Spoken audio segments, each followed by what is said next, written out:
he used me as the example. It was like, do it like Michael. And he practiced us with a belt in his hand. And if you miss a step, expect to be, Anyhow, let me know what you think about everything we covered in today's video. And while you're down there dropping a comment, make sure to like and subscribe to the channel and share this video with your friends. And if you're feeling generous, go ahead and hit that hype button, too. Hey yo, thanks for tuning in to The Source, your source for celebrity news. Peace. Father. If he hit me, I would hit him back, which was terrible. Do you think your father was too strict? Yes. No, he's gonna kill me. And sometimes he simply ignored the disrespect. Yet every moment mattered. From the innocence of his childhood to the final years of his life, these are the interviews that revealed who Michael Jackson really was. The Dinah Shore Show. Imagine a young boy, just 12 years old, wearing a gap-toothed smile and quietly observing a world that already seemed much bigger than he was. That boy was Michael Jackson. Long before most children finished elementary school, he was already a seasoned performer. Sitting beside Dinah Shore, he carried himself with a calmness that felt almost unreal, speaking not like an ordinary child, but like someone who had already accepted an extraordinary life as his everyday reality. Michael, what is your hobby? Well, I have my favorite hobby is. What made this moment so remarkable wasn't the fame, the television cameras, or the screaming fans. It was the rare glimpse behind the curtain. Michael Jackson explained how the Jackson 5 managed to keep up with school while spending most of their lives on the road. A private tutor traveled with them constantly, transforming hotel rooms, backstage areas, and tour buses into makeshift classrooms. Education, Michael insisted, was never optional. It was a necessity. Even at just 12 years old, he seemed to understand that fame without knowledge meant very little. The interview wasn't merely a charming television appearance. It was the first chapter in what would become one of the most extraordinary stories in music history. Now it's time for today's topic. A mysterious image has been circulating across social media. It appears to show a pale-skinned man resembling Michael Jackson, seated behind a microphone while wearing a bright yellow jacket and gesturing as though making an emotional statement. Dramatic tear-like markings and bold text have been added to the image, giving it an intense atmosphere. However, the authenticity and context of the image remain unclear, leaving fans divided.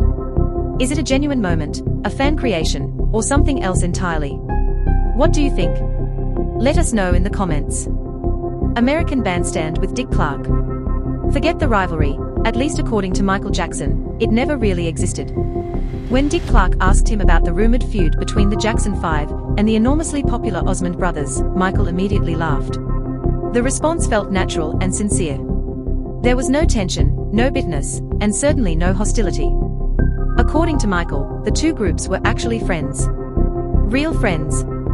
They spent time together in hotels, played practical jokes on one another, and even talked about organizing a basketball game. Behind the headlines and comparisons, there was genuine admiration. The music industry may have tried to turn them into rivals, but Michael Jackson insisted that offstage, they were simply a group of young performers trying to enjoy a life that was moving faster than any of them could have imagined.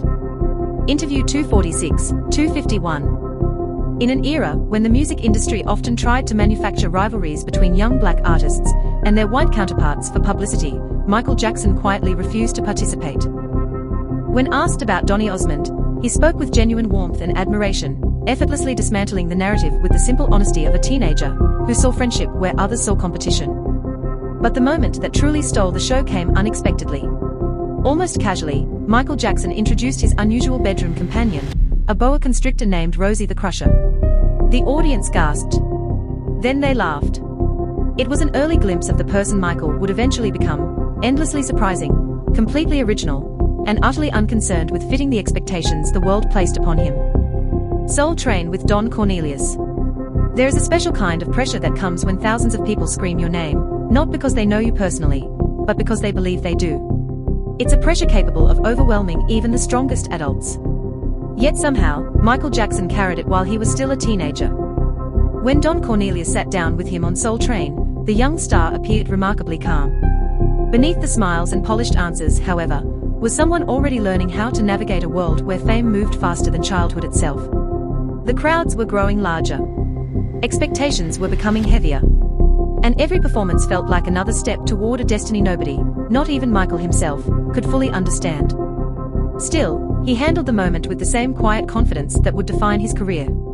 The screams never distracted him. The spotlight never seemed to scare him. Even then, Michael Jackson carried himself like someone who understood that greatness wasn't simply about talent. It was about surviving the pressure that comes with it. Interview 342, 347. By 1974, Michael Jackson had already spent years living inside that storm. Fame wasn't something he was chasing anymore, it was the air he breathed. So when Don Cornelius sat down with him on Soul Train, he asked a simple but profound question. How does someone so young survive all of this? Michael Jackson's answer was soft, thoughtful, and surprisingly mature. He explained that whenever the noise became overwhelming, he focused on the music. The screaming crowds faded away when he locked into the melody, the rhythm, and the performance itself. Music wasn't just his profession, it was his refuge. It was certainly a way of coping with extraordinary pressure. But it also revealed something deeper about who Michael Jackson really was. Beneath the fame, the flashing cameras, and the impossible expectations was an artist who found peace in creation. While millions of people saw a superstar commanding the stage, Michael saw himself as a student of rhythm, forever chasing the perfect feeling hidden inside a song. That quiet revelation may explain more about his life than any headline ever could. For Michael Jackson, music wasn't an escape from reality. It was the place where reality finally made sense. Interview 418, 421. Don Cornelius, a man famously difficult to impress, openly praised Michael Jackson's maturity during the interview. And honestly, he had every reason to. Here was a teenager expressing a truth that many performers spend their entire careers trying to understand. When fame becomes chaotic and unpredictable, music itself becomes the only solid ground beneath your feet. The Carol Burnett Show interview segment. Most teenagers dream of being noticed. By 1975, Michael Jackson was already thinking about legacy. While other kids his age worried about school dances and homework, Michael was discussing the future of the Jackson family's music and their determination to take creative control of their careers. The goal was clear. No longer would they depend entirely on outside songwriters and producers. The Jacksons wanted to write their own songs, shape their own sound, and own the direction of their artistry. It was a bold ambition, especially for a group that had already conquered the music industry at such a young age. But what nobody expected during the Carol Burnett Show was just how funny Michael Jackson could be. Away from the stage lights and polished performances, Michael revealed a playful charm that instantly won over the audience. He laughed easily, traded jokes effortlessly, and displayed a natural comedic timing that surprised even Carol Burnett herself. The superstar persona briefly disappeared, replaced by an ordinary teenager enjoying the moment. For viewers watching at home, it was another glimpse behind the curtain. Yes, Michael Jackson was a musical prodigy. Yes, he was already building a legacy. But underneath all of that was still a young man who loved to laugh, a reminder that even the biggest stars are sometimes at their most unforgettable when they simply allow themselves to be human. Interview 511, 515. Between the serious conversation about music and creativity, Michael Jackson revealed a side of himself that audiences rarely saw during those early years. He was sharp, quick-witted, and genuinely funny. Trading jokes with Carol Burnett on live television, Michael displayed the effortless confidence of someone who understood that humor was simply another art form waiting to be mastered. The exchange felt natural, playful, and completely authentic. It was also a turning point. The shy kid from Gary, Indiana, who had once hidden behind his brothers on stage, was evolving into something far more complex. Michael Jackson was no longer just learning how to survive the spotlight. He was learning how to control it, how to shape its energy, redirect its focus, and make it serve his vision rather than consume him. The Mike Douglas Show. Every extraordinary dancer carries a secret language hidden inside their movements. During his guest hosting appearance on The Mike Douglas Show, Michael Jackson revealed that his choreography was never random inspiration. It was architecture. Michael explained that his style was built from two completely different worlds. One came from the raw spontaneity of street dancing. The other came from the disciplined precision of legendary performers he had studied obsessively for years. Even as a teenager, he spoke about dance with remarkable clarity, breaking down the Jackson 5 synchronized routines, as though he were teaching a masterclass. Rhythm, he explained, wasn't just something you felt, it was something you shaped. A beat could be stretched, delayed, or emphasized to make a movement land with maximum emotional impact. Watching Michael Jackson analyze dance in real time was astonishing. The mystery disappeared replaced by an understanding that greatness wasn't accidental. This wasn't a gifted young artist stumbling into success. This was someone who had quietly spent years reverse engineering the science of performance itself, determined to understand exactly how movement, timing, and emotion could stop an audience in its tracks. 2020s with Sylvia Chase. Off the Wall had just transformed popular music. Millions of albums had been sold. The world suddenly couldn't get enough of Michael Jackson. Yet when Sylvia Chase interviewed him for 2020s, Michael admitted something unexpected. Despite all the fame, a part of him still wanted to disappear. The interview remains one of the most revealing conversations of his early career. With unusual honesty, Michael Jackson described the contradiction at the center of his life. He loved performing. He loved creating. But the attention that came with success often felt overwhelming. Here was one of the most recognizable people on earth confessing that sometimes he longed for anonymity. A quiet walk, an ordinary day, a life untouched by constant observation. It was a striking admission. Because while the public saw confidence and superstardom, Michael Jackson was revealing something far more human, the loneliness that can exist even at the height of global fame. Interview 724. On stage, Michael Jackson felt powerful, safe, and completely alive, as if the spotlight was the only place in the world where he truly belonged. But the moment the music ended and he stepped back into ordinary life, that confidence often disappeared. He wanted to hide. The same man who commanded sold-out arenas was, in private, intensely shy. It wasn't an act or carefully crafted mystique. It was the honest reality of someone caught between two worlds, one public and larger than life, the other quiet and deeply vulnerable. Entertainment Tonight press conference. Only 14 months had passed since Thriller was released in December 1982, yet by February 1984 the album had already become a global phenomenon. Platinum certifications kept piling up, and the music industry struggled to describe what was happening. When Jane Fonda presented Michael with an award, cameras captured something unexpected. Standing behind dark sunglasses and a shy smile, Michael Jackson seemed genuinely overwhelmed. Not pretending to be humble, actually stunned that something he created had grown so enormous it now belonged to the entire world. The Victory Tour press conference revealed another side of Michael. Standing beside his brothers and promoter Don King, he addressed criticism surrounding the expensive ticket prices.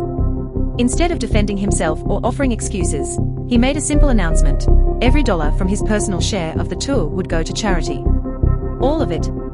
No publicity campaign. No elaborate explanation. Just a decision from an artist at the height of his success. In that moment, Michael Jackson showed that fame, to him, was never just about wealth or applause. Ebony and Jet magazine interview. By 1987, rumors about Michael Jackson's appearance and private life dominated headlines. Preparing to release Bad, he finally responded during a telephone interview with journalist Juan Thompson. His voice carried disappointment more than anger. Michael expressed frustration that the public seemed obsessed with gossip while ignoring the music he had spent years creating. He wasn't asking people to feel sorry for him. He simply wanted to be judged as an artist.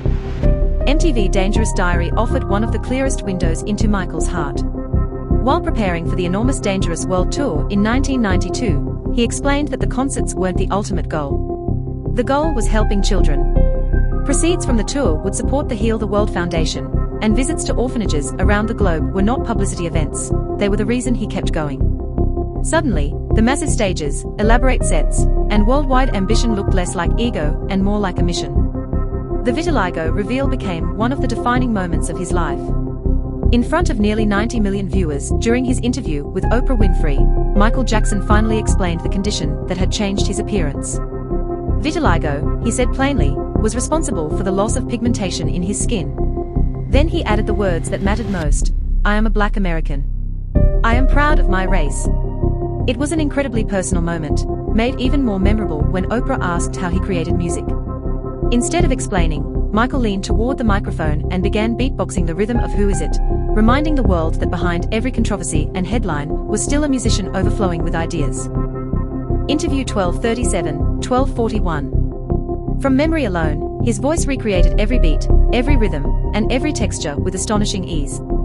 The Mexico copyright deposition footage. A courtroom is the last place anyone expects to discover someone's truest self. Yet that is exactly what happened during Michael Jackson's copyright deposition over Dangerous in Mexico City.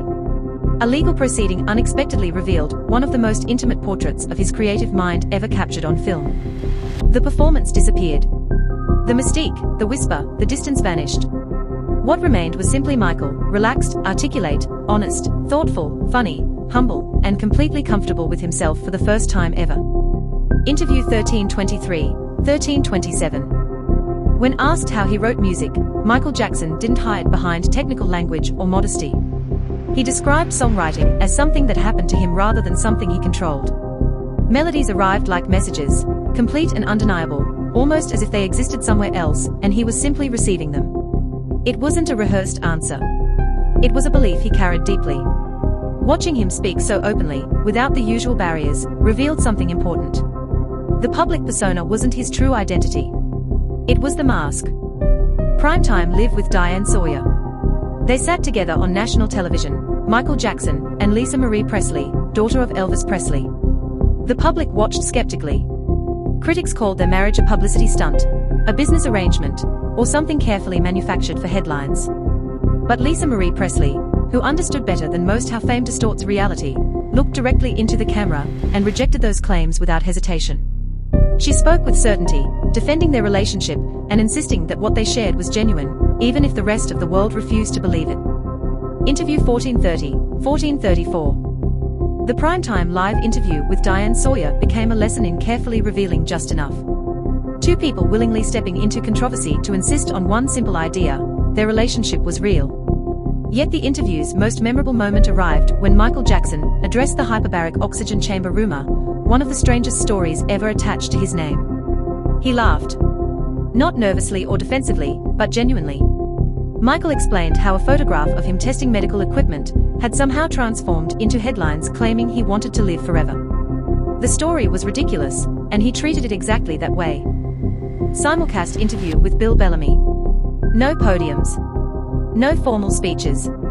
No protective distance between celebrity and audience. The 1995 simulcast interview with Bill Bellamy on MTV, and Bet offered something much rarer: a relaxed and approachable Michael Jackson. The conversation felt less like an interview and more like two people simply talking, allowing viewers to see a version of Michael that was playful, comfortable, and surprisingly open. Interview 1523, 1528. Michael Jackson wasn't performing or protecting an image during the simulcast interview with Bill Bellamy. He was simply hanging out, talking about music with someone who loved it as much as he did. The release of History had brought him back into the spotlight after years of controversy and intense scrutiny. Yet inside the studio, that pressure seemed to disappear. Michael spoke passionately about hip-hop, not as an outsider chasing trends, but as a genuine fan. He mentioned the Notorious B.I.G. with sincere admiration, praising his artistry and proving that he paid close attention to what was happening across music. He also talked about Neverland Ranch, describing it not as an eccentric escape, but as a sanctuary he created for himself, a place designed to provide the ordinary joys and peace that fame had stolen from him at an early age.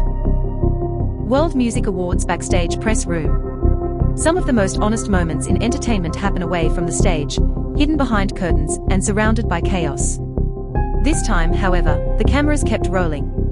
Standing in the crowded press room at the Monaco World Music Awards, having just dominated the ceremony once again, Michael Jackson paused and said something that cut through the excitement and applause surrounding him. Interview 1634, 1639. He spoke about his fans outside America, not with the rehearsed gratitude expected from a global superstar, but with genuine amazement. Michael Jackson explained that audiences across Africa, Asia, Eastern Europe, and Latin America connected with his music in a way that felt pure and deeply personal. Language didn't matter. Politics didn't matter. Cultural differences disappeared the moment the music started. According to Michael, these fans weren't following headlines or debating media stories about his life. They weren't interested in controversies or public narratives. They simply responded to the songs, the emotions, and the message. He described that connection as unconditional love.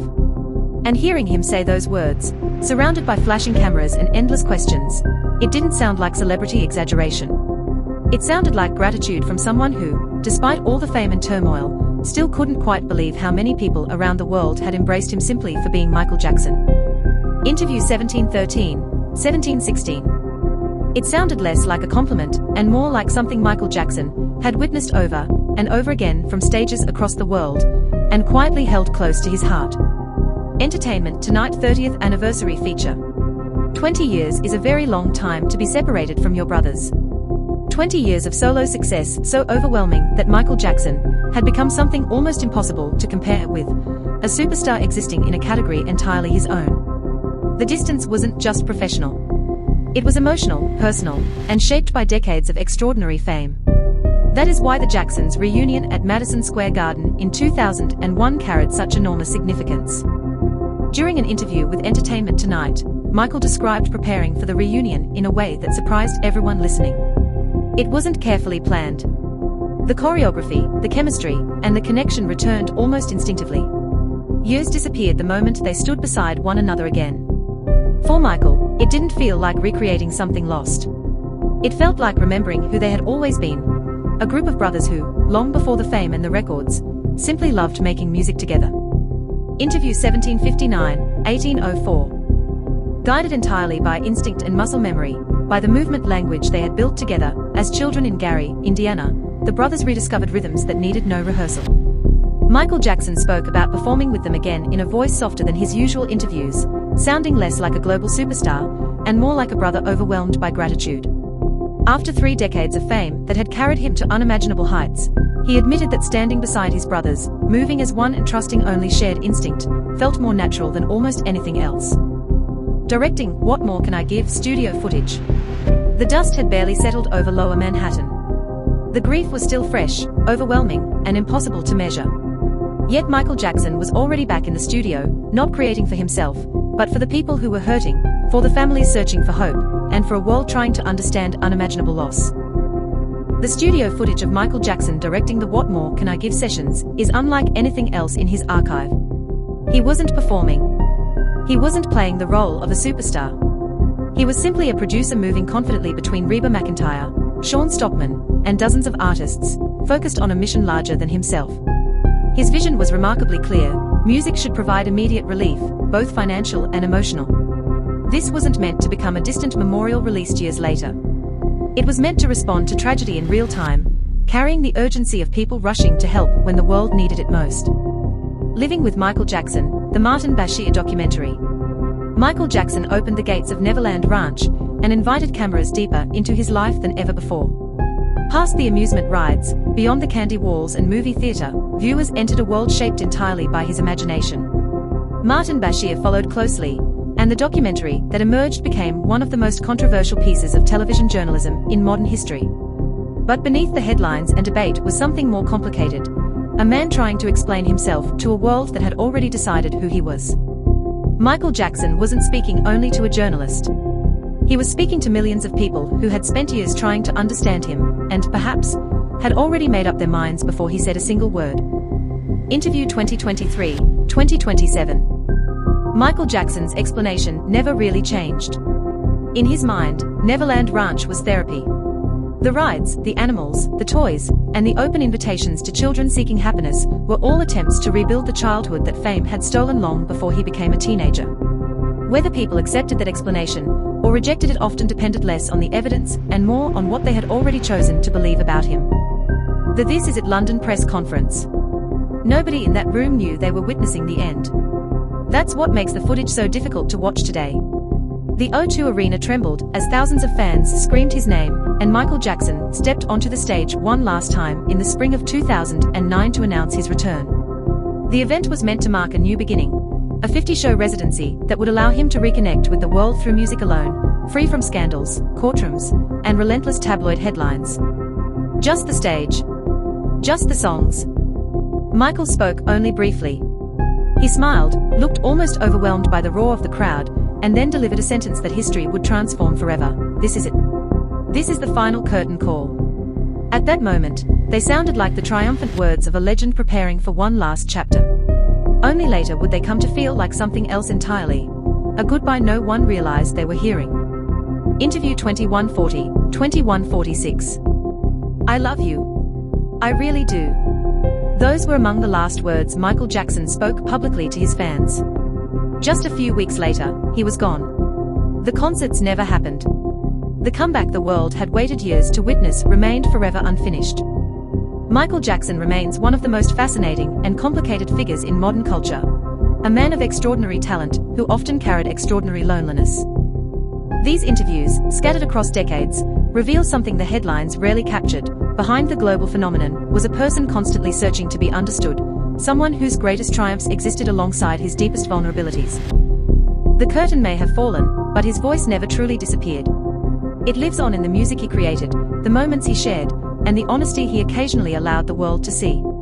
And perhaps that is Michael Jackson's greatest legacy, not simply that he changed music forever, but that beneath